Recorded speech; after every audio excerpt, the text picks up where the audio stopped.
Cuando vi las llamas devorando mi casa, lo único que pensé fue en correr hacia mi hijo. Gustavo era todo lo que me quedaba después de que su padre muriera hace 3 años. Nunca imaginé que esa noche, parada frente a su puerta con una maleta, húmeda y cenizas en el cabello, escucharía las palabras que me partirían el alma para siempre.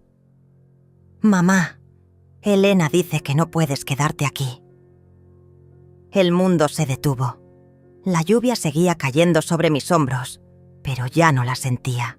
Mi hijo, el mismo que amamanté durante noches enteras cuando tenía fiebre, el que consolé cuando lloraba por pesadillas, me estaba cerrando la puerta cuando más lo necesitaba. ¿Cómo que no puedo quedarme? Gustavo, mi casa se quemó completamente. No tengo dónde ir. Elena apareció detrás de él, con esa sonrisa falsa que conocía tan bien. Durante años había fingido tolerarme en las cenas familiares, pero ahora su máscara había caído. Verónica, entiende, tenemos nuestras propias responsabilidades. No podemos hacernos cargo de ti ahora. Hacerse cargo de mí, como si fuera una carga, un estorbo, como si los 35 años que dediqué a criar a ese hombre no significaran nada. Pero dejemos que les cuente cómo llegué hasta ahí, porque esta historia comenzó mucho antes de esa noche terrible. Hace 6 meses, todo parecía estar en su lugar. Los domingos en familia eran sagrados en nuestra rutina. Yo llegaba a las 2 de la tarde con mi famoso pastel de 3 leches, el mismo que Gustavo adoraba desde niño. La mesa estaba puesta con los platos que Elena había escogido para su boda, blancos con pequeñas flores azules que nunca me gustaron, pero que aprendí a tolerar. Elena siempre me recibía con un beso en la mejilla, que se sentía como hielo. «Hola, Verónica, qué bueno que llegaste». Pero sus ojos decían otra cosa. Sus ojos siempre me dijeron que yo sobraba en esa casa, que una vez había sido mi refugio dominical. Gustavo me abrazaba con ese cariño tibio de siempre, pero últimamente algo había cambiado. Sus abrazos duraban menos, sus sonrisas parecían forzadas, y cuando hablábamos, Elena siempre encontraba una excusa para interrumpir. «Amor, ¿puedes ayudarme en la cocina?», le decía justo cuando yo comenzaba a contarle sobre mi semana, o peor aún. «Gustavo, tu madre está hablando mucho. Creo que está un poco confundida últimamente». Confundida. Esa palabra comenzó a aparecer cada vez más en las conversaciones. Elena la usaba como un cuchillo sutil, cortando mi dignidad en pedacitos pequeños que nadie más parecía notar. Debí haberme dado cuenta cuando Elena comenzó a hacer comentarios sobre mi casa. «Verónica, ¿no crees que es demasiado grande para ti sola? Una mujer de tu edad podría tener un accidente. Esas escaleras son peligrosas». Lo decía con una preocupación tan falsa que me daban ganas de reír, pero Gustavo asentía como si sus palabras fueran las de un médico experimentado. Mi casa, mi refugio, el lugar donde había criado a mi hijo, donde había llorado la muerte de mi esposo, donde había construido mi vida durante 40 años. Elena la veía como un obstáculo, como algo que se interponía en sus planes. El último domingo antes del incendio, algo extraño pasó. Llegué como siempre, pero Elena tenía visita. Una mujer que no conocía estaba sentada en mi silla habitual, una rubia de mediana edad con una sonrisa demasiado perfecta. «Verónica, te presento a Yolanda, es agente inmobiliaria». Le estaba comentando sobre tu situación. ¿Mi situación? ¿Cuál situación? Yolanda me extendió la mano con una sonrisa profesional. «Elena me ha contado que estás considerando vender tu casa. ¡Qué decisión tan inteligente! A tu edad es lo más sensato». Miré a Elena con incredulidad. Yo nunca dije que quisiera vender mi casa. Elena rió con esa risa nerviosa que usaba cuando mentía. «Ay, Verónica, ¿ya no te acuerdas? La semana pasada estabas preocupada por el mantenimiento, por las cuentas. Mentira. Todo era mentira. Pero Gustavo estaba ahí, asintiendo, como si mi memoria fuera un trapo viejo que ya no servía. Esa noche me fui de su casa con un nudo en el estómago. Mientras manejaba de regreso, no podía dejar de pensar en la manera en que Elena había hablado de mí como si no estuviera presente, como si fuera una niña que necesitaba que otros tomaran decisiones por ella. Llegué a mi casa y me serví una taza de té de manzanilla. Me senté en mi sillón favorito, el mismo donde había amamantado a Gustavo, donde había leído miles de cuentos antes de dormir, donde había planeado cada cumpleaños y cada Navidad para hacer feliz a mi familia. La casa olía a las flores de mi jardín que entraban por la ventana abierta. Todo estaba en su lugar. Las fotografías de nuestra familia en la repisa, los libros que había coleccionado durante años, la manta que había tejido el invierno anterior. Mi vida entera estaba contenida en esas paredes, y Elena quería que la vendiera como si fuera un mueble viejo. Esa madrugada me desperté con olor a humo. El olor a humo era tan fuerte que me despertó de golpe. Al principio pensé que era mi imaginación, esos sueños extraños que a veces tengo desde que enviudé. Pero cuando abrí los ojos, la realidad me golpeó como una bofetada. Había un resplandor naranja bailando en las paredes de mi habitación. Me levanté de la cama con el corazón martillando en mi pecho. El pasillo estaba lleno de humo gris que me quemaba los ojos y la garganta. Las llamas venían de abajo, de la sala donde hacía unas horas había estado tomando mi té de manzanilla, pensando en las mentiras de Elena. Corrí hacia mi closet y saqué la maleta que había usado para la luna de miel con mi esposo hace tantos años. Mis manos temblaban mientras metía lo esencial. Algunas fotografías, documentos importantes, la poca ropa que pude agarrar. El humo se hacía más denso, más asfixiante. Bajé las escaleras aferrada al pasamanos, tosiendo, con los ojos llenos de lágrimas que no sabía si eran por el humo o por la desesperación. Mi sala, mi cocina, todo se estaba convirtiendo en cenizas. 40 años de recuerdos desapareciendo en cuestión de minutos. Salí a la calle justo cuando llegaron los bomberos. Me quedé ahí parada, descalza sobre el pavimento frío, viendo cómo las llamas devoraban mi vida entera. Los vecinos se acercaron con mantas y palabras de consuelo, pero yo solo podía pensar en una cosa. Necesitaba ir con mi hijo. Alejandra, mi vecina de toda la vida, me prestó su carro después de que los bomberos terminaran su trabajo. «Verónica, ¿estás segura de que no quieres que te acompañe?», me preguntó con esa dulzura que solo tienen las amigas verdaderas. «No, gracias. Gustavo se va a preocupar mucho cuando sepa lo que pasó. Necesito estar con él. Qué ingenua fui. Pensé que mi hijo me recibiría con los brazos abiertos, que Elena entendería que era una emergencia, que la familia se une en los momentos difíciles. Pero estaba a punto de descubrir que mi nuera tenía otros planes. Llegué a su casa como a las 10 de la noche. Las luces estaban encendidas y podía escuchar la televisión desde afuera. Toqué el timbre con esperanza, cargando mi maleta empapada por la manguera de los bomberos. Cuando Gustavo abrió la puerta, su expresión no fue la que esperaba. «Mamá, ¿qué haces aquí tan tarde?» «Hijo, mi casa se quemó. No tengo dónde dormir». Elena apareció inmediatamente, como si hubiera estado esperando detrás de la puerta. Llevaba puesto ese camisón de seda rosado que siempre me pareció demasiado elegante para estar en casa. Su cabello estaba perfectamente peinado, como si no se hubiera preparado para dormir. ¿Se quemó? ¿Cómo pasó eso?, preguntó, pero algo en su tono me sonó extraño. No había sorpresa genuina. No había el shock que esperarías cuando alguien te cuenta una tragedia así. No sé.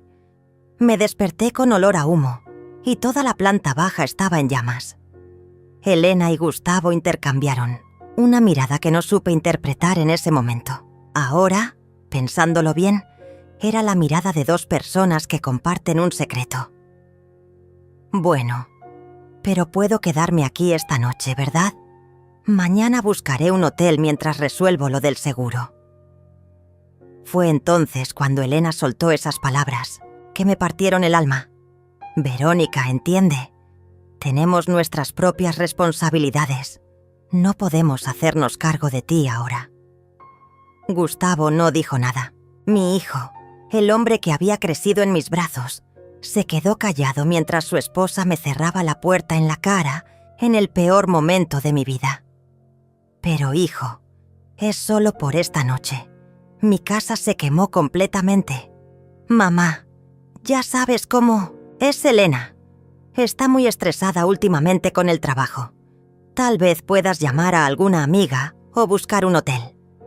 ¿Un hotel? Mi propio hijo me estaba sugiriendo que fuera a un hotel en lugar de ofrecerme el sofá de su sala. Elena sonrió detrás de él, esa sonrisa satisfecha de quien acaba de ganar una batalla. Además, Verónica, creo que esto es una señal. Ya era hora de que hicieras algunos cambios en tu vida. Una mujer de tu edad no debería vivir sola en una casa tan grande. Una señal. Como si el incendio que había destruido mi hogar fuera una bendición disfrazada. Como si perder todo lo que tenía fuera exactamente lo que necesitaba.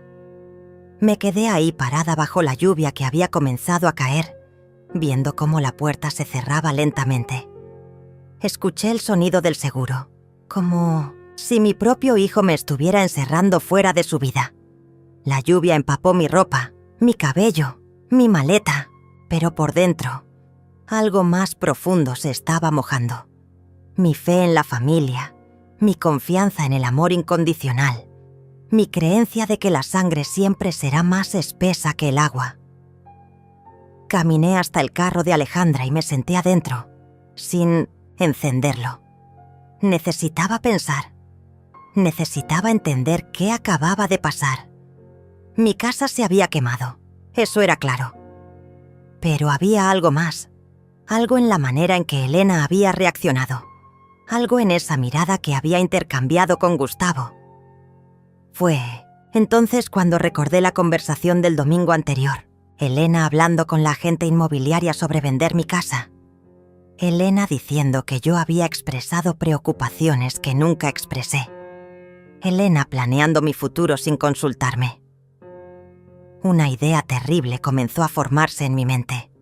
Una idea tan horrible que traté de alejarla, pero que se quedó ahí, creciendo como una semilla venenosa. ¿Y si el incendio no había sido un accidente? Esa noche dormí en el carro de Alejandra, estacionada frente a un hotel que no podía pagar. Cada vez que cerraba los ojos, veía las llamas devorando mi sala, pero también veía la cara de Elena cuando le conté sobre el incendio. No había sorpresa en sus ojos. Había algo peor: satisfacción. A las 6 de la mañana, Alejandra me encontró temblando de frío. «Ay, Verónica, ¿qué haces aquí? Pensé que te habías quedado con Gustavo». No pude contarle la verdad completa. Era demasiado humillante admitir que mi propio hijo me había cerrado la puerta. Elena está muy estresada. No quise ser una carga. Alejandra me llevó a su casa y me preparó café con leche, igual que hacía mi madre cuando era niña y tenía pesadillas. Pero esta pesadilla era real y no había manera de despertar de ella. «Quédate aquí todo el tiempo que necesites», me dijo mientras me alcanzaba una toalla limpia. «Mi casa es tu casa». Pero yo sabía que no podía abusar de su bondad. Alejandra era viuda como yo. Vivía de su pensión y ya tenía suficientes problemas como para cargar con los míos también. Después del desayuno, llamé a la compañía de seguros. La conversación fue un golpe tras otro. El agente me explicó con una paciencia forzada que necesitaría investigaciones, peritajes, documentos que probablemente se habían quemado en el incendio. «Señora Verónica, estos procesos toman tiempo. Podrían ser meses antes de que veamos un centavo. Meses. No tenía meses. Apenas tenía los ahorros para sobrevivir unas semanas. Y eso sí, era muy cuidadosa con cada peso. Esa tarde decidí regresar a lo que quedaba de mi casa. Necesitaba buscar entre los escombros, ver si había salvado algo importante. Pero cuando llegué, me encontré con una sorpresa que me heló la sangre. Elena estaba ahí. Estaba parada frente a los restos de mi hogar, hablando por teléfono con alguien. Llevaba unos jeans y una blusa blanca, como si fuera un día normal, como si no estuviera caminando sobre las cenizas de mi vida. Me escondí detrás del carro de Alejandra y traté de escuchar su conversación. Sí, se quemó completamente. No, ella está bien, pero obviamente no puede seguir viviendo sola. Exacto. Ahora va a tener que tomar decisiones más sensatas sobre su futuro. Mi corazón comenzó a latir tan fuerte que temí que Elena pudiera escucharlo. Siguió hablando, y cada palabra era como un clavo en mi ataúd. El seguro va a tardar meses, y ella no tiene dónde vivir. Va a tener que vender el terreno rápido, a cualquier precio. Sí, yo me puedo encargar de esos trámites. Al fin y al cabo, Gustavo es su único hijo. Se me quitó la respiración. Elena estaba planeando vender mi terreno. Estaba hablando de mi futuro como si yo ya no tuviera voz ni voto en mi propia vida. Cuando colgó el teléfono, siguió caminando entre los escombros con una expresión que no había visto antes en su cara. No era tristeza ni compasión. Era triunfo. Elena se veía como alguien que acababa de ganar la lotería. Se acercó a lo que había sido mi jardín y pateó algunos ladrillos quemados. Luego sacó su teléfono otra vez y tomó varias fotografías. ¿Para qué necesitaba fotografías? ¿De mi tragedia? Esperé hasta que se fuera para acercarme a mi casa. El olor a humo quemado todavía era fuerte, pero había algo más. Un olor químico que no logré identificar. Algo que no parecía natural. Caminé hasta donde había estado mi cocina. El refrigerador estaba completamente derretido. La estufa era un montón de metal retorcido. Pero algo me llamó la atención en el piso, cerca de donde solía estar mi mesa del desayuno. Había vidrios rotos, pero no de las ventanas. Estos vidrios eran más gruesos, como de una botella, y tenían un color verdoso que reconocí inmediatamente. Eran de una botella de thinner, el líquido que mi esposo usaba para limpiar pinceles cuando pintaba la casa. Pero yo no tenía thinner en mi cocina. Nunca había tenido químicos así dentro de mi casa. Alguien había estado en mi casa esa noche. Alguien había dejado esa botella ahí. Y ese alguien había provocado el incendio que destruyó mi vida. Las manos me temblaron mientras recogía uno de los vidrios. Era la evidencia de que todo esto había sido planeado. Mi casa no se había quemado por accidente. Alguien la había quemado intencionalmente. ¿Pero quién? ¿Y por qué? Las piezas del rompecabezas comenzaron a unirse en mi mente como una película de terror. Elena preguntando sobre mi casa durante meses. Elena diciendo que era demasiado grande para mí. Elena presentándome a la agente inmobiliaria sin mi permiso. Elena actuando como si mi pérdida de memoria fuera real cuando nunca había tenido problemas de memoria. Y ahora Elena estaba en mi casa quemada, haciendo planes para vender mi terreno. Todo había sido un plan para sacarme de mi casa, para quitarme mi independencia, para obligarme a depender de ellos. Y cuando eso no funcionó lo suficientemente rápido, decidieron acelerar el proceso. Incendiaron mi casa. Mi propio hijo y su esposa incendiaron mi casa para obligarme a vender mi terreno y quedarme sin nada. Me senté entre los escombros de lo que una vez fue mi hogar y por primera vez en 3 días lloré. Lloré por mi casa, por mis recuerdos, por las fotografías que se habían perdido para siempre. Pero sobre todo, lloré por la traición más grande de mi vida. Gustavo, mi único hijo, El niño que había crecido en mis brazos había estado de acuerdo con esto, pero mientras lloraba ahí sentada, algo más comenzó a crecer dentro de mí. No era solo tristeza o dolor, era algo más frío, más calculado, era rabia, y la rabia, descubrí, puede ser el combustible más poderoso del mundo. La rabia me despertó a las 4 de la madrugada. No era la rabia caliente y desesperada que había sentido el día anterior. Era algo frío, metódico, que me llenaba de una claridad que no había tenido en años. Me levanté del sofá de Alejandra, sin hacer ruido, y me senté en su cocina con una taza de té. Necesitaba pensar, necesitaba planear. Elena y Gustavo creían que me habían derrotado, que era una vieja indefensa sin recursos ni opciones. Pero se habían equivocado. Tenía algo que ellos no sabían que tenía. Algo que había guardado como un secreto durante años, porque mi esposo siempre me había dicho que era importante tener cartas ocultas en la vida. Eduardo. Hacía 5 años que no hablaba con él, pero sabía que seguía viviendo en la misma ciudad. Eduardo había sido mi jefe durante 15 años en la empresa de contabilidad donde trabajé antes de casarme. Pero más que eso, había sido mi mentor, mi amigo, y tal vez algo más que nunca se concretó porque ambos éramos personas honorables. Cuando mi esposo murió, Eduardo había venido al funeral. Me había dado su tarjeta personal y me había dicho con esa voz grave que siempre me tranquilizaba: Verónica, si alguna vez necesitas algo, cualquier cosa, me llamas. No importa cuánto tiempo pase. Nunca lo llamé. El orgullo no me lo permitió. Pero ahora, sentada en esa cocina ajena a las 4 de la madrugada, pensando en la traición de mi propia familia, el orgullo ya no me parecía tan importante. A las 8 de la mañana, cuando Alejandra se despertó, ya tenía mi plan listo. Alejandra, necesito pedirte un favor muy grande. Lo que necesites, Verónica. Ya sabes que cuentas conmigo. Quiero que llames a Gustavo y le digas que estoy muy mal, que me encontraste llorando toda la noche, que crees que estoy en shock por lo del incendio. Alejandra me miró con preocupación. ¿Pero estás bien? Porque si necesitas ir al médico...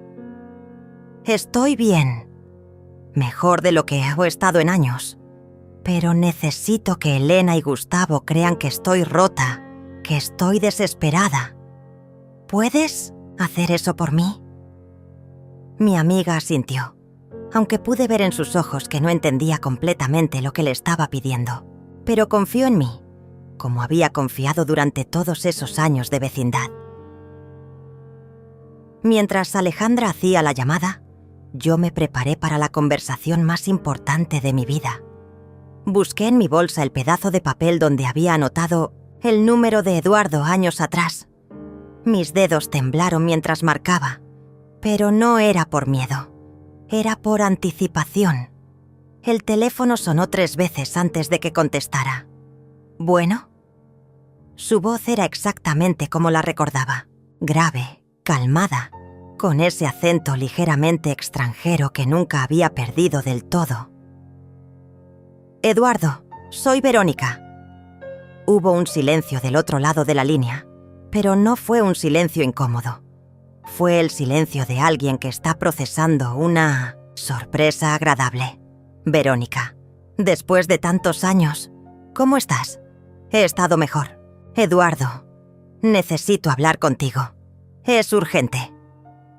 Por supuesto. ¿Dónde quieres que nos veamos? Esa simple pregunta, sin dudas ni cuestionamientos, me recordó por qué Eduardo había sido tan importante en mi vida. Nunca preguntaba por qué o para qué. Si yo necesitaba algo, él estaba ahí. Quedamos de vernos en un café discreto del centro de la ciudad. Mientras me arreglaba, Alejandra regresó de hacer la llamada con una expresión extraña en la cara. Verónica, hablé con Gustavo. Le conté que estabas muy mal, que necesitabas apoyo familiar. ¿Y qué dijo?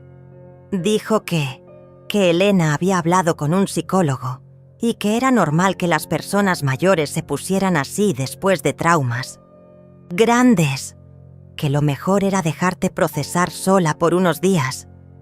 Un psicólogo. Elena ya había hablado con un psicólogo sobre mí. Sin consultarme, sin siquiera conocerme realmente, ya había diagnosticado mi estado mental. ¿Algo más? Sí, dijo que si necesitabas algo urgente, que los llamaras, pero que por ahora era mejor que no los molestaras porque Elena estaba muy ocupada ayudándote con los trámites del seguro. Elena ayudándome con los trámites del seguro. Elena que ayer había estado parada en los escombros de mi casa, hablando de vender mi terreno sin mi permiso. Gracias, Alejandra. Eres una amiga verdadera. El café estaba casi vacío cuando llegué. Eduardo ya estaba ahí, sentado en una mesa del fondo, leyendo el periódico. Cuando me vio entrar, se levantó inmediatamente. Seguía siendo el mismo hombre elegante que recordaba, aunque ahora su cabello era completamente blanco y tenía más arrugas alrededor de los ojos. Me abrazó como si no hubieran pasado 5 años, como si fuéramos viejos amigos que se habían visto la semana anterior. Te ves hermosa, Verónica. Los años te han tratado bien. Era mentira, por supuesto. Después de 3 días durmiendo en sofás ajenos y lidiando con la traición de mi familia, sabía que me veía terrible. Pero Eduardo siempre había sido un caballero. Nos sentamos y pedimos café. Él esperó pacientemente a que yo comenzara a hablar, sin presionarme, dándome el tiempo que necesitaba para encontrar las palabras correctas. Eduardo, mi casa se quemó hace 3 días. Lo siento mucho. ¿Estás bien? ¿Tienes dónde quedarte? Estoy bien físicamente, pero hay algo más. Creo que el incendio no fue un accidente. Le conté todo. Le conté sobre Elena y sus comentarios sobre mi casa. Le conté sobre la agente inmobiliaria y las mentiras sobre mi supuesta confusión mental. Le conté sobre la noche del incendio y cómo mi propio hijo me había cerrado la puerta. Le conté sobre los vidrios de Ciner que había encontrado entre los escombros. Eduardo me escuchó sin interrumpir, con esa atención completa que pocos hombres saben dar. Cuando terminé de hablar, se quedó en silencio por un momento largo, procesando todo lo que le había dicho. Verónica, ¿estás segura de lo que me estás contando? Completamente. Entonces tenemos que actuar rápido y tenemos que actuar inteligentemente. Tenemos. No había dicho tienes que actuar, había dicho tenemos. Eduardo estaba conmigo, después de 5 años sin vernos, después de una llamada de la nada. Eduardo estaba dispuesto a ayudarme sin hacer preguntas. ¿Qué propones? Primero, necesitamos evidencia. Segundo, necesitamos protegerte. Y tercero, necesitamos asegurar tu futuro para que nunca más dependas de gente que no te valora. Eduardo sacó su teléfono y comenzó a hacer llamadas. En 20 minutos había contactado a un investigador privado, a un abogado especialista en fraudes y a un contador forense. Eduardo, todo esto debe costar mucho dinero. Yo no puedo. Verónica, me interrumpió tomando mi mano sobre la mesa. Hace 5 años, cuando murió tu esposo, quise ofrecerte ayuda, pero sabía que no la ibas a aceptar. Ahora me estás dando la oportunidad de hacer lo que siempre quise hacer: cuidarte. Sus palabras me llegaron al corazón de una manera que no esperaba. Eduardo no me veía como una carga o como una responsabilidad. Me veía como la mujer que siempre había sido, capaz e inteligente, pero que necesitaba un aliado en una batalla desigual. Hay una cosa más, Verónica. Algo que necesito decirte. ¿Qué? Durante todos estos años nunca dejé de pensar en ti. Las palabras de Eduardo se quedaron flotando en el aire entre nosotros, como una confesión que había esperado décadas para ser pronunciada. Durante todos estos años, nunca dejé de pensar en ti. No era una declaración desesperada, ni un aprovechamiento de mi vulnerabilidad. Era la verdad simple y honesta de un hombre que había guardado sus sentimientos por respeto. «Eduardo». Comencé, pero él levantó la mano suavemente. «No necesitas decir nada ahora. Solo necesitas saber que no estás sola, que nunca más vas a estar sola si no quieres estarlo». Esa tarde, Eduardo me llevó a su casa. No era una mansión, ostentosa, pero se notaba inmediatamente que era el hogar de un hombre exitoso. Todo estaba impecablemente organizado, desde los libros en las estanterías hasta las plantas que decoraban cada ventana. Era un espacio de paz, tan diferente del caos emocional en el que había estado viviendo. «Tienes una habitación aquí por todo el tiempo que necesites», me dijo mientras me mostraba un cuarto luminoso con vista al jardín. «Y no es caridad, Verónica, es amistad. Es lo que la gente que se quiere hace una por la otra». Esa noche, por primera vez en días, dormí profundamente, pero no porque mis problemas hubieran desaparecido, sino porque finalmente tenía un plan y tenía a alguien en quien confiar. Al día siguiente comenzó nuestra investigación secreta. El investigador privado que Eduardo había contratado se llamaba Rafael, un hombre serio de unos 50 años que había trabajado para compañías de seguros durante décadas. «Señora Verónica, vamos a necesitar que me cuente todo otra vez, pero esta vez quiero que me dé detalles específicos, fechas, horas, nombres de personas presentes en cada conversación». Durante 3 horas, Rafael me hizo preguntas que nunca se me habrían ocurrido. ¿Quién más sabía que yo vivía sola? ¿Elena tenía llaves de mi casa?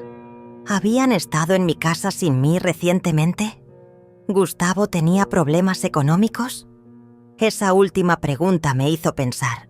Gustavo nunca me había pedido dinero directamente, pero Elena había hecho comentarios extraños en los últimos meses.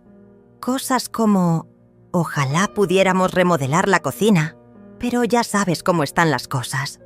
O «Gustavo trabaja tanto, pero parece que nunca alcanza». «Rafael, creo que sí pueden tener problemas de dinero. Elena siempre quería más de lo que tenían. Eso nos da motivo. Ahora necesitamos oportunidad y método». Eduardo había estado callado durante toda la conversación, pero ahora habló. «¿Qué necesitamos hacer para probar que provocaron el incendio?» «Necesitamos que los bomberos hagan una investigación más profunda. Y necesitamos vigilar a Elena y Gustavo para ver qué hacen ahora que creen que ganaron». Mientras Rafael trabajaba en la investigación oficial, Eduardo y yo nos concentramos en la parte más delicada del plan: hacerles creer a Elena y Gustavo que yo estaba exactamente donde ellos querían que estuviera. Le pedí a Alejandra que llamara a Gustavo otra vez. «Dile que estoy muy deprimida, que no paro de llorar, que creo que voy a tener que ir a un asilo porque no tengo recursos para rentar un apartamento». «Ay, Verónica, ¿pero por qué quieres que les diga eso?» «Porque necesito que crean que estoy desesperada. Confía en mí». La estrategia funcionó mejor de lo que esperaba. Esa misma tarde, Gustavo me llamó. Hacía días que no hablaba directamente conmigo. «Mamá, Alejandra me dijo que estás muy mal. Elena y yo hemos estado hablando y creemos que podemos ayudarte». «¿En serio, hijo?» Puse en mi voz toda la desesperación que pude fingir. «No sé qué voy a hacer. No tengo dinero para un apartamento. El seguro va a tardar meses». «Tranquila, mamá. Elena encontró una solución. Hay un lugar muy bonito, como una residencia para personas de tu edad. Tienen enfermeras, actividades, todo muy organizado. Un asilo. Elena había encontrado un asilo para mí. Quería encerrarme en una institución mientras se quedaba con mi terreno. Pero, hijo, yo no quiero ir a un asilo. Yo quiero reconstruir mi casa. Mamá, sé realista. Con tu edad, no puedes estar viviendo sola. Y reconstruir va a costar una fortuna que no tienes, una fortuna que no tengo. Como si Gustavo supiera exactamente cuáles eran mis finanzas.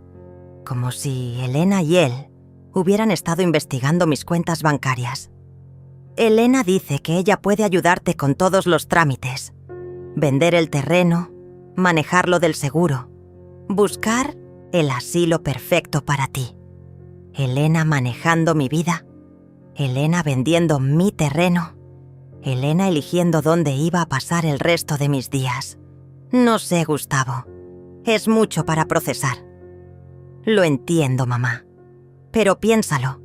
Habla con Elena mañana. Ella tiene muchas ideas para ayudarte. Cuando colgué el teléfono, Eduardo estaba sentado frente a mí con una expresión de asco en la cara. ¿Escuchaste todo? Suficiente. Verónica, tu hijo y su esposa no solo quemaron tu casa. Están planeando robarte todo lo que tienes y encerrarte para que no puedas hacer nada para detenerlos. Esa noche, Eduardo y yo nos sentamos en su jardín con una botella de vino. Hacía años que no me sentía tan calmada, tan en control de mi propia vida. Eduardo, ¿por qué me estás ayudando? Realmente, ¿por qué? Él se quedó pensando un momento, mirando las estrellas que apenas se veían en el cielo de la ciudad. Cuando trabajabas conmigo, siempre admiré tu inteligencia, tu fortaleza, pero también admiré tu bondad. Veías lo mejor en la gente, siempre. Cuando te casaste, pensé que habías elegido al hombre correcto, alguien que iba a valorar esas cualidades. Mi esposo me valoraba. Lo sé, pero cuando murió, me dolió verte tan sola. Y ahora me duele ver cómo tu propia familia está abusando de esa bondad que siempre tuviste. Eduardo me tomó la mano en la oscuridad del jardín. Además, Verónica, tengo 70 años. He construido una empresa exitosa. Tengo más dinero del que podré gastar en lo que me queda de vida. Pero nunca me casé. ¿Sabes por qué? Negué con la cabeza, aunque creo que ya sabía la respuesta. Porque nunca encontré a alguien que me hiciera sentir lo que tú me hiciste sentir durante esos años que trabajamos juntos. Y ahora el destino me está dando una segunda oportunidad. Sus palabras me llenaron de una calidez que no había sentido en años, pero también me llenaron de algo más poderoso: determinación. Elena y Gustavo habían cometido un error fundamental. Habían asumido que yo era una mujer indefensa, sin recursos, sin opciones. Habían planeado mi destrucción basándose en la imagen de una viuda pobre y abandonada. Pero estaban a punto de descubrir que se habían metido con la mujer equivocada. La reunión con Elena estaba programada para el día siguiente, en un café cerca de lo que había sido mi casa. Yo llegué temprano, no porque estuviera ansiosa, sino porque quería observar cómo Elena se comportaba cuando creía que tenía todo el control. La vi llegar en su carro nuevo, un modelo que definitivamente costaba más de lo que Gustavo ganaba en su trabajo. Se bajó con una carpeta gruesa bajo el brazo y esa sonrisa falsa que ya conocía también. Llevaba un vestido negro que probablemente había comprado para lucir seria y confiable, como una hija preocupada por su suegra. «Verónica, te ves mejor», me dijo mientras se sentaba frente a mí. «Alejandra me dijo que habías estado muy mal». «He tenido días mejores», respondí, poniendo en mi voz el cansancio que ella esperaba escuchar. Elena abrió su carpeta con movimientos eficientes, como una ejecutiva presentando un proyecto.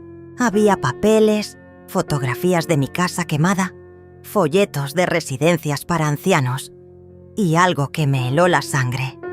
Un documento legal que parecía ya estar parcialmente lleno. «He estado trabajando mucho para ayudarte. Primero hablé con 3 residencias diferentes. Esta es la que más me gustó». Me mostró un folleto colorido con fotos de personas mayores sonriendo, jugando cartas, haciendo ejercicios suaves. Se llama Atardecer Dorado y tienen un programa integral. Comidas balanceadas, actividades recreativas, atención médica las 24 horas. Una prisión dorada. Eso es lo que era. Elena se ve muy institucional. Ay, no. Es muy moderno, muy cómodo. Y lo mejor es que no tienes que preocuparte por nada. Ellos se encargan de todo.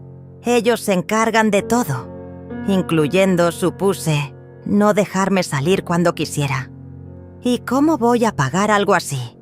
Debe ser muy caro. Elena sonrió como si hubiera estado esperando esa pregunta. Ahí es donde entra la segunda parte de mi plan. Verónica, tu terreno vale mucho dinero, mucho más de lo que te imaginas. Sacó unas fotografías aéreas de mi propiedad y algunos documentos que parecían evaluaciones inmobiliarias. Con la venta del terreno, puedes pagar la residencia por el resto de tu vida y hasta sobrar dinero para otros gastos. ¿Ya averiguaste cuánto vale? Sí. Yolanda, la agente inmobiliaria que conociste, hizo una evaluación. Está valuado en casi 2 millones de pesos. 2 millones de pesos. Era mucho dinero, pero yo sabía que mi terreno, ubicado en una zona que se estaba desarrollando rápidamente, probablemente valía el doble de eso. Elena, eso me parece muy poco para un terreno tan grande en esa ubicación. Verónica, tienes que ser realista. El terreno tiene los escombros de la casa. Va a necesitar limpieza. Hay problemas con algunos documentos. Yolanda dice que es un precio justo considerando las circunstancias. Los problemas con los documentos. Qué conveniente que Elena ya hubiera identificado problemas que podrían justificar vender por debajo del precio real. ¿Y quién va a comprar el terreno? Yolanda ya tiene un cliente interesado, una empresa constructora que quiere desarrollar un proyecto habitacional en la zona. Todo estaba perfectamente orquestado. Elena había encontrado al comprador, había establecido el precio, había elegido mi nueva casa y hasta había preparado los documentos legales. Elena, esto es mucho que procesar. ¿Puedo pensarlo unos días? Por supuesto, pero no te tardes mucho. El cliente de Yolanda tiene otros terrenos en consideración y la residencia también tiene lista de espera. Presión por tiempo. La táctica más vieja del libro para forzar decisiones precipitadas. Elena sacó el documento legal que había visto al principio. Mientras lo piensas, Gustavo y yo preparamos esto para facilitarte las cosas. Era un poder notarial, un documento que le daría a Elena control legal sobre todas mis decisiones financieras. Es solo para ayudarte con los trámites, Verónica. Ya sabes cómo son estas cosas burocráticas. Van a pedirte 1000 papeles. Vas a tener que ir a muchas oficinas. Así Gustavo y yo podemos encargarnos de todo mientras tú te recuperas del trauma. Mientras me recupero del trauma. Como si yo fuera una inválida mental incapaz de manejar mis propios asuntos. No sé, Elena. Nunca he firmado algo así. Es completamente normal. Muchas personas de tu edad lo hacen. Es por tu propio bien.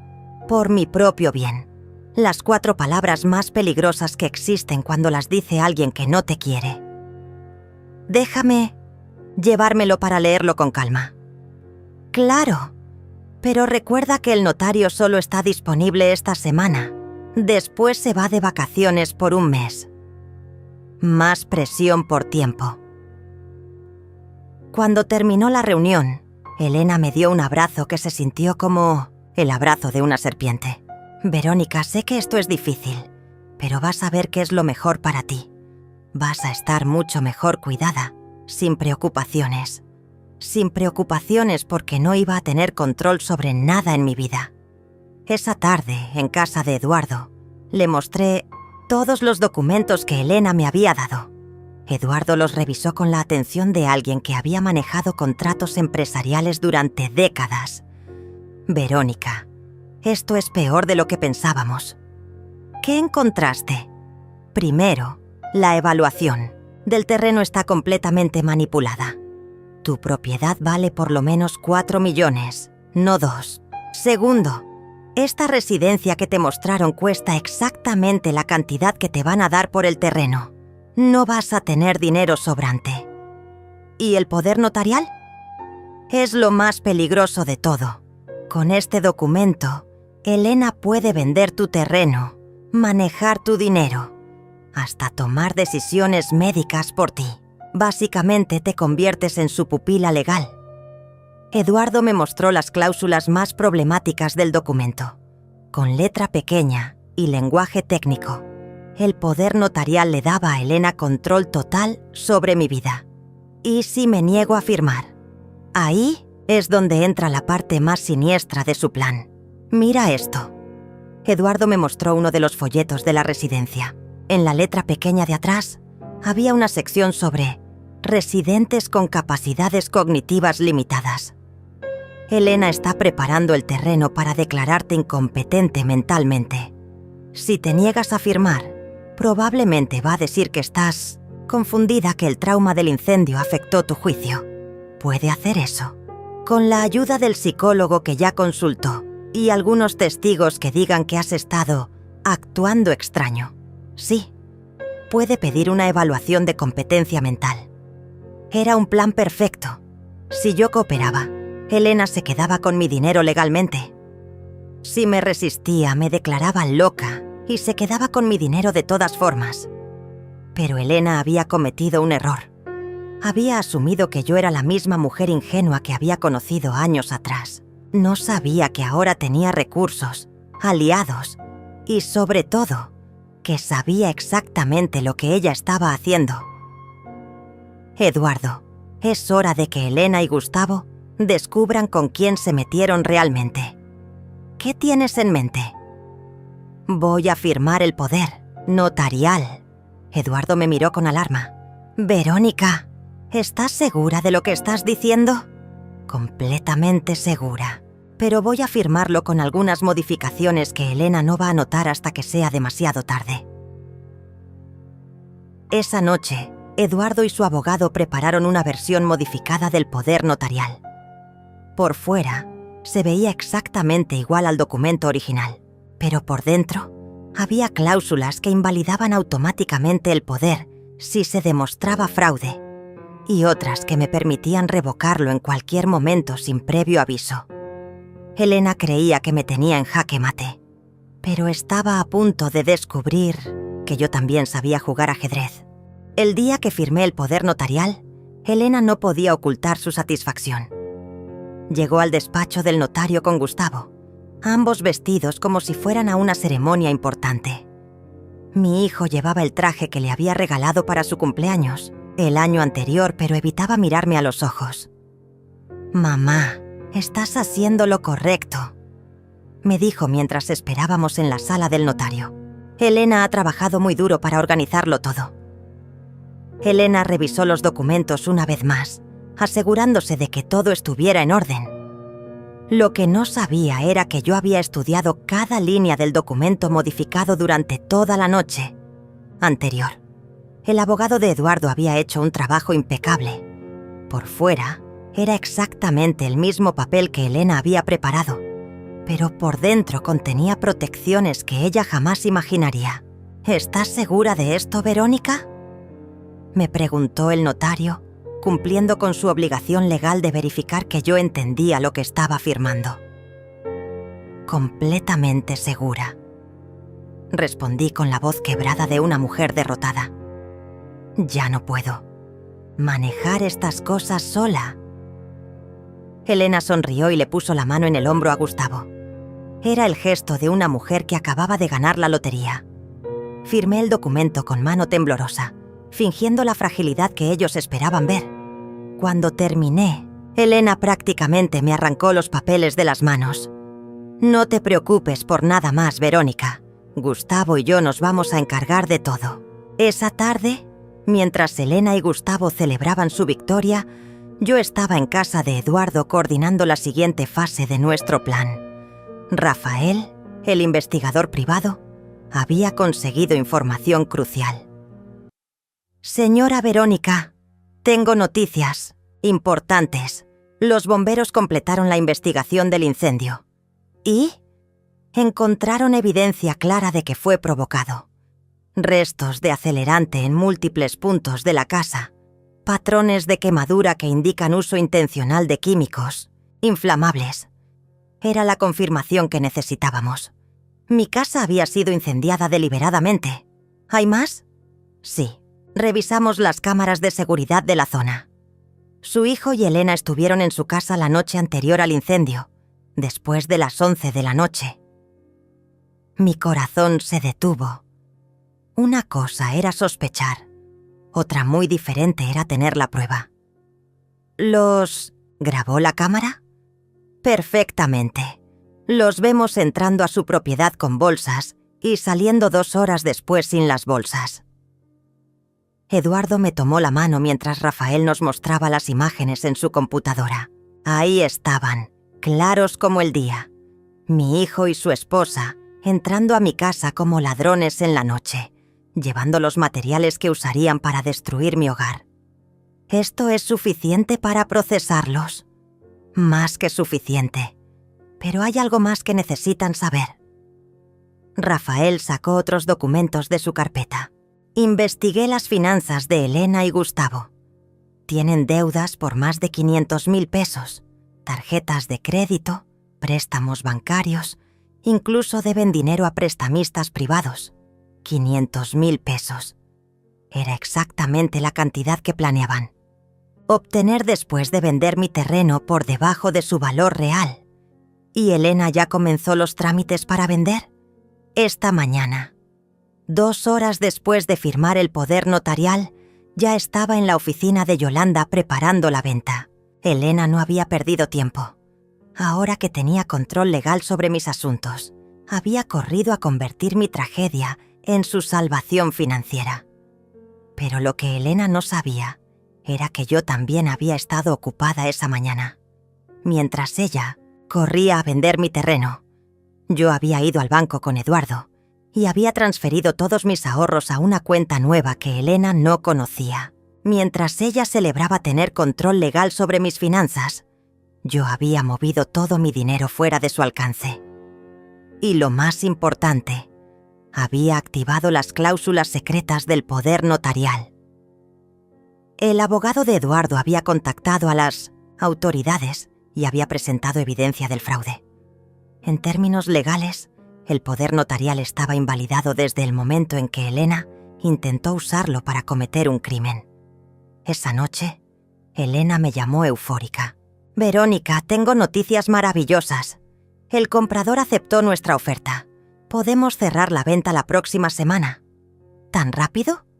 Sí, están muy interesados. Y ya separé tu lugar en Atardecer Dorado. Puedes mudarte el próximo mes. El próximo mes. Elena tenía mi vida completamente planificada. Para el próximo mes, yo estaría encerrada en una residencia mientras ella disfrutaba del dinero que había obtenido quemando mi casa. Elena, ¿y si cambio de opinión? Hubo un silencio del otro lado de la línea. Después, Elena habló con una voz que nunca le había escuchado antes. Fría, calculadora, amenazante. Verónica, ya firmaste el poder notarial. Ya no puedes cambiar de opinión.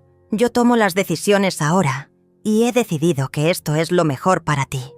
Y si no quiero ir a la residencia, entonces tendremos que hablar con el doctor sobre tu estado mental. Alejandra ya me contó que has estado muy confundida, diciendo cosas extrañas sobre el incendio. Gustavo y yo estamos preocupados por ti. Ahí estaba. La amenaza que había estado esperando. Si no cooperaba, Elena usaría mi confusión mental para justificar encerrarme contra mi voluntad. Elena, ¿me estás amenazando? No te estoy amenazando, Verónica. Te estoy protegiendo. De ti misma. Cuando colgué el teléfono, Eduardo me estaba mirando con admiración. Acabas de hacer que confesara todo por teléfono. ¿Cómo? Rafael está grabando todas tus llamadas desde ayer. Tenemos a Elena admitiendo que va a usar tu supuesta confusión mental para controlarte, admitiendo que ya no puedes cambiar de opinión sobre decisiones que afectan tu vida. Era la última pieza del rompecabezas. Ahora teníamos evidencia del Othon Theatres, incendio provocado, evidencia de fraude financiero y evidencia de que Elena planeaba declararme incompetente para mantener control sobre mi vida. ¿Cuándo actuamos? Eduardo sonrió con esa sonrisa que me recordó por qué me había enamorado de él décadas atrás. Mañana Elena y Gustavo van a tener la sorpresa de sus vidas. Esa noche dormí mejor de lo que había dormido en suma 7 semanas. No porque mis problemas hubieran terminado, sino porque finalmente iba a obtener justicia. Elena y Gustavo habían jugado conmigo como si fuera una anciana indefensa. Habían quemado mi casa, habían tratado de robar mi dinero, habían planeado encerrarme para el resto de mi vida. Pero habían olvidado algo fundamental. La mujer que intentaban destruir había sido exitosa mucho antes de conocerlos. Había construido una vida, había trabajado, había aprendido a pelear y ahora iba a recordarles quién era realmente Verónica. La mañana del enfrentamiento amaneció con un cielo despejado, como si hasta el universo supiera que era el día de la justicia. Elena había citado a todos en la oficina del notario para firmar la venta del terreno. Llegó temprano, como siempre, hacía cuando tenía prisa por conseguir algo, acompañada de Gustavo y Yolanda, la agente inmobiliaria. Yo llegué unos minutos después, aparentando la fragilidad de una mujer derrotada. Llevaba el vestido negro que había usado para el funeral, de mi esposo, mis zapatos más cómodos y una bolsa pequeña como si no tuviera muchas posesiones importantes. Elena me vio y sonrió con esa satisfacción que ya conocía también. «Verónica, qué bueno que llegaste. Hoy es un día muy importante para tu futuro». Lo que Elena no sabía era que Eduardo estaba estacionado afuera con Rafael, esperando mi señal. Lo que no sabía era que el abogado ya había presentado toda la evidencia ante las autoridades. Lo que no sabía era que su día perfecto estaba a punto de convertirse en su peor pesadilla. «Buenos días, Elena». «Buenos días, hijo». Gustavo me saludó con un beso en la mejilla que se sintió como una traición. Durante todos esos años había sido mi niño, mi único hijo, el centro de mi mundo. Pero ahora, mirándolo prepararse para robarme, me di cuenta de que hacía tiempo que había dejado de ser mi hijo para convertirse en el cómplice de Elena. Yolanda desplegó todos los documentos sobre la mesa del notario. El contrato de venta, los papeles de transferencia, los documentos bancarios donde se especificaba que Elena recibiría el dinero como mi representante legal. «Muy bien, Verónica, solo necesitamos que firmes aquí, aquí y aquí», me dijo Yolanda señalando las líneas marcadas con pequeñas X. «¿Estás segura de que el precio es justo?», pregunté, fingiendo una última duda. Elena se tensó ligeramente. «Verónica, ya hablamos de esto. Yolanda es una profesional. Ella sabe lo que hace. Es que 2 millones me parece poco para un terreno tan grande». «Mamá», intervino Gustavo con esa voz condescendiente que había aprendido de Elena. «Tienes que confiar en nosotros. Nosotros estamos viendo por tu futuro, viendo por mi futuro. Como si encerrarse en una residencia y robarme mi patrimonio fuera un acto de amor filial». Tomé la pluma y fingí que iba a firmar. En ese momento sonó mi teléfono. Era la señal que había acordado con Eduardo. «Perdón, es importante. Es del hospital donde trabajaba mi esposo. Algo sobre sus beneficios». Contesté el teléfono y hablé lo suficientemente alto para que todos escucharan. «¿Cómo dice? ¿Que mi terreno está valuado en 4 millones? ¿Que alguien presentó documentos falsos?». Elena palideció instantáneamente. Yolanda dejó de sonreír. Gustavo me miró con confusión. ¿Qué están diciendo? Elena trató de quitarme el teléfono. Verónica, estás confundida. No estoy confundida, Elena. Por primera vez en meses, veo todo con perfecta claridad. En ese momento, Eduardo entró a la oficina acompañado de Rafael y 2 policías. Elena retrocedió como si hubiera visto un fantasma. «¿Quién es este hombre?», gritó Elena. «Yolanda, llama a seguridad. Soy Eduardo Mendoza», dijo él con esa voz tranquila que siempre me había tranquilizado. «Soy el abogado de la señora Verónica y vengo a detener un fraude». «¿Fraude? ¿De qué está hablando?». Gustavo parecía genuinamente confundido. «Mamá, ¿qué está pasando?». Rafael se acercó a la mesa y puso sobre los documentos de venta una carpeta gruesa llena de evidencias. «Señora Elena, usted está bajo arresto por incendio provocado, fraude inmobiliario y intento de estafa. ¡Eso es ridículo!». Elena gritó, pero su voz sonaba desesperada. «Verónica está senil. No sabe lo que dice. Tenemos video de usted». Y el señor Gustavo entrando a la propiedad de la señora Verónica la noche antes del incendio. Continuó Rafael. «Tenemos evidencia forense del acelerante que usaron. Y tenemos grabaciones de sus conversaciones, donde admite el fraude». Gustavo se dejó caer en una silla como si las piernas no lo sostuvieran. «Mamá, yo no sabía que Elena...». «Sí sabías». «¡Gustavo!», lo interrumpí con una voz que no había usado nunca con él. «Estabas ahí cuando quemaron mi casa. Estabas ahí cuando me cerraron la puerta en la cara. Estabas ahí en cada mentira. Elena me dijo que era lo mejor para ti, que estabas perdiendo la memoria, que era peligroso que vivieras sola. Y tú le creíste porque te convenía creerle». Elena trató de correr hacia la puerta, pero uno de los policías la detuvo. Mientras le ponían las esposas, me miró con un odio que no sabía que era capaz de sentir. «Esto no va a quedar así. Voy a demostrar que estás loca. Nadie va a creer a una vieja senil». «El problema, Elena, es que ya nadie te va a creer a ti». Eduardo se acercó a mí y me tomó la mano frente a todos. Era la primera vez que mostrábamos públicamente que teníamos una relación que iba más allá de lo profesional. «Verónica, ¿estás bien?». «Estoy perfecta». Mientras se llevaban a Elena esposada, Yolanda trataba de explicarle a los policías que ella no sabía nada del fraude, que solo estaba haciendo su trabajo. Gustavo se quedó sentado en la silla, con la cabeza entre las manos, llorando como un niño. «Mamá, perdóname. No sabía que llegaría tan lejos». «Gustavo, tú quemaste mi casa. No Elena sola. Tú, mi hijo quemó la casa donde lo crié». «Pero...», Elena dijo muchas cosas, pero las decisiones las tomaste tú».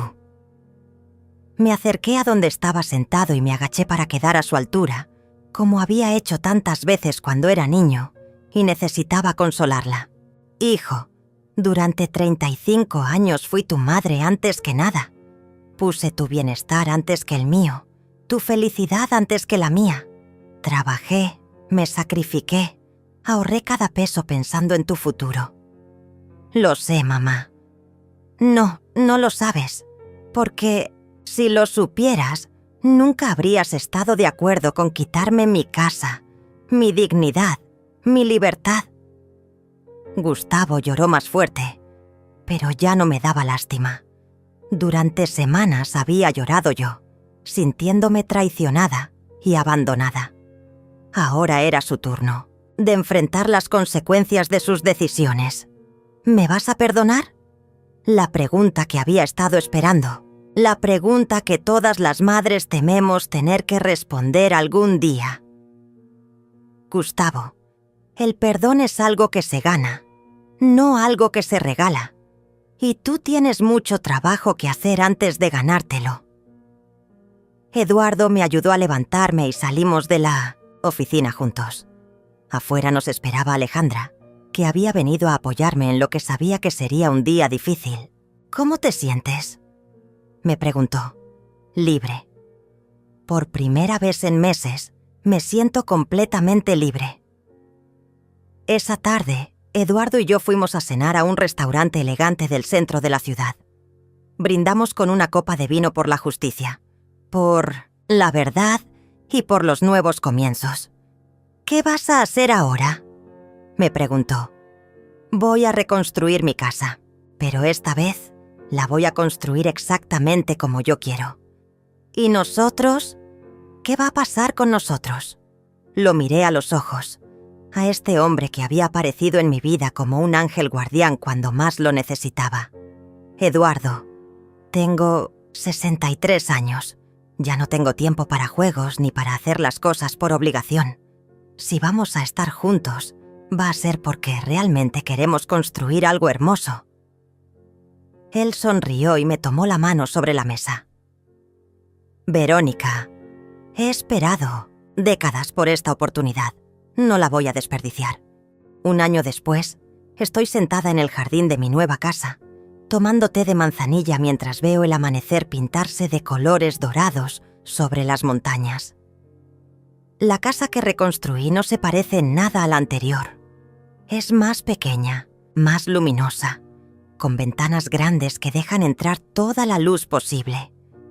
Cada habitación fue diseñada pensando en mi comodidad, en mis necesidades, en lo que realmente quiero para esta etapa de mi vida. Eduardo está dormido todavía. Se mudó conmigo hace 6 meses, después de una propuesta de matrimonio que me hizo en este mismo jardín, entre las flores de hortensia que planté en honor a mi esposo. No fue un matrimonio tradicional, sino una unión de 2 personas maduras que decidieron compartir el tiempo que les queda con honestidad y cariño verdadero. Elena cumple una condena de 8 años por incendio provocado y fraude. Gustavo recibió 5 años, pero con posibilidad de libertad condicional por colaborar con la investigación. Los primeros meses traté de visitarlo en la cárcel, pero cada encuentro terminaba con él culpándome a mí de su situación, diciendo que si yo hubiera sido más comprensiva, más flexible, nada de esto habría pasado. La última vez que lo vi, hace 4 meses, me dijo algo que finalmente me liberó de cualquier culpa que pudiera quedar. «Mamá, Elena tenía razón. Eres una egoísta. Solo piensas en ti». Esa frase me dolió durante días, no porque fuera verdad, sino porque confirmaba algo que ya sabía. Mi hijo había elegido ser cómplice de su esposa hasta el final. No había arrepentimiento real. No había comprensión del daño que me había hecho. Solo había autocompasión y resentimiento. Decidí no volver a visitarlo. La venta del terreno de mi casa anterior se completó al precio real, 4.200.000 pesos. Con ese dinero, más el seguro que finalmente pagó, y más las inversiones que Eduardo me ayudó a hacer, tengo seguridad financiera para el resto de mi vida. Pero más importante que el dinero es la paz mental que he encontrado. Alejandra viene a almorzar conmigo todos los martes. Hemos desarrollado una amistad más profunda desde lo que pasó, basada en la comprensión de que las mujeres de nuestra edad tenemos que cuidarnos unas a otras. Ella nunca me pregunta por Gustavo, y yo lo agradezco. Hay heridas que necesitan tiempo para sanar, y hablar de ellas constantemente solo las mantiene abiertas. El timbre de mi casa suena raramente.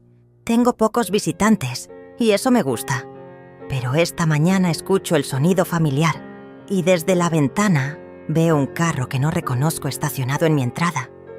Eduardo se despierta con el ruido y me acompaña hasta la puerta. Del otro lado del vidrio está una mujer joven, de unos 25 años, con el cabello castaño y los ojos verdes de mi familia. Lleva en brazos a un bebé que no puede tener más de 6 meses. Es Alejandra, la hija de Gustavo, mi nieta. Hace 2 años que no la veo. Elena siempre había sido muy celosa de mi relación con ella, y después del matrimonio prácticamente me había cortado el contacto. Durante el juicio, Alejandra no apareció para apoyar a su padre ni a Elena. Simplemente desapareció de nuestras vidas. Abuela, dice cuando abro la puerta, y su voz suena exactamente como la de Gustavo cuando era niño. Alejandra, ¿puedo pasar? Quiero que conozcas a mi hijo. Eduardo me aprieta la mano suavemente, recordándome que tengo el poder de decidir quién entra en mi vida y quién no. Es una lección que he aprendido bien durante este año. ¿Por qué vienes ahora? Porque necesitaba tiempo para procesar todo, para entender lo que pasó, y porque quiero que sepas que yo nunca estuve de acuerdo con lo que hicieron. ¿Sabías lo que estaban planeando? Alejandra baja la mirada. Sabía que mamá hablaba mucho de tu casa, de que eras muy mayor para vivir sola. Pero nunca pensé que llegarían tan lejos. ¿Y por qué no me avisaste?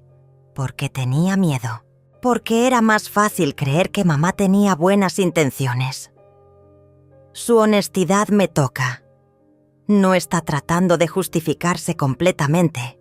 No está culpando a otros por su silencio. Está admitiendo que tuvo miedo, que tomó la decisión fácil. Alejandra, entiendo que tenías miedo, pero tu silencio me costó mi casa, mi seguridad, mi confianza en mi propia familia. Lo sé. Y no espero que me perdones inmediatamente, pero quiero intentar reconstruir nuestra relación, si tú me dejas.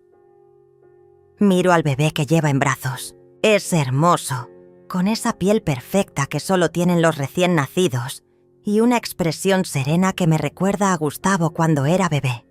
¿Cómo se llama? Emilio. Por el abuelo. Por mi esposo. Alejandra le puso a su hijo el nombre de mi esposo. ¿Su padre? No está en nuestras vidas. Decidí criar a Emilio sola. Una madre soltera como había sido yo durante tantos años después de quedar viuda. Una mujer joven enfrentando el mundo con un bebé en brazos y sin apoyo familiar. ¿Dónde vives? En un apartamento pequeño cerca del centro.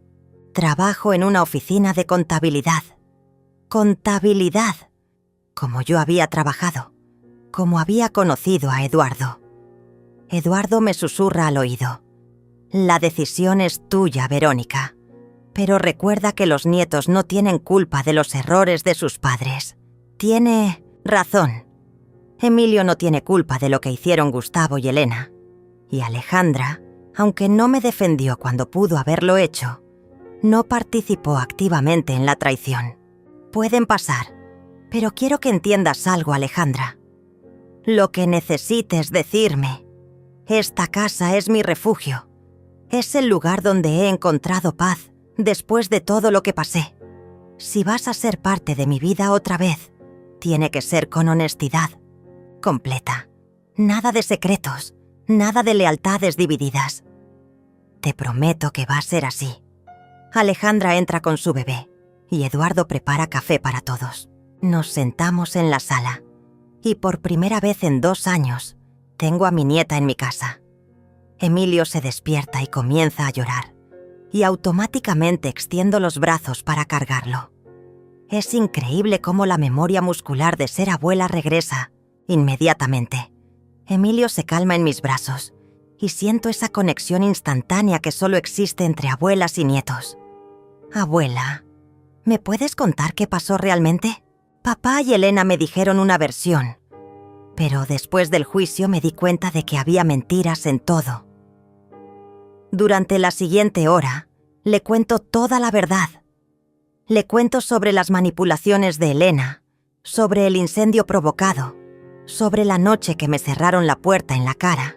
Alejandra llora cuando le cuento los detalles más duros, especialmente cuando le explico cómo me sentí cuando descubrí que mi propio hijo había participado en destruir mi vida.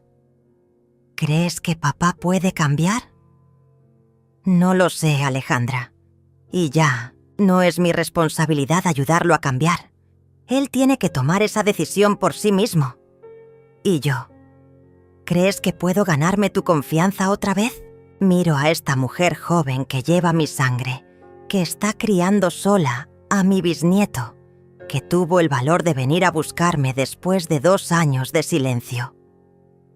Creo que ya comenzaste a ganártela.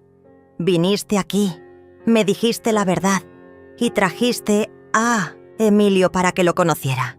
Eso significa más de lo que imaginas. Alejandra viene a visitarme todos los domingos ahora. Trae a Emilio, que cada semana está más grande y más despierto. Eduardo ha desarrollado una relación especial con él, y a veces los encuentro en el jardín, Eduardo leyéndole cuentos, mientras Emilio lo mira con esa atención absoluta que solo tienen los bebés. El mes pasado, Alejandra me preguntó si podía pasar las Navidades conmigo. Fue la primera vez en años que alguien me pidió compartir una fecha importante por genuino deseo de estar conmigo, no por obligación familiar. Pasamos una Navidad hermosa. Eduardo cocinó pavo, yo preparé mi famoso pastel de 3 leches y Alejandra trajo regalos para todos. Emilio se divirtió más con las cajas de regalo que con los juguetes, y todos reímos viendo sus travesuras. En la noche, cuando Alejandra ya se había ido, Eduardo y yo nos sentamos en el jardín a ver las estrellas. ¿Eres feliz?, me preguntó. Soy feliz, respondí sin dudar. Pero es una felicidad diferente a la que conocía antes. ¿Diferente cómo? Antes mi felicidad dependía de hacer felices a otros. Ahora mi felicidad depende de estar en paz conmigo misma. Eduardo me besó la frente con esa ternura que me recuerda todos los días por qué vale la pena empezar de nuevo a los 63 años. Esta mañana, mientras escribo en mi diario lo que ha sido este año de reconstrucción, sé que mi historia no es única. Hay muchas mujeres de mi edad que han sido traicionadas por familias que las ven como una carga, que han perdido todo lo que construyeron durante décadas de trabajo y sacrificio.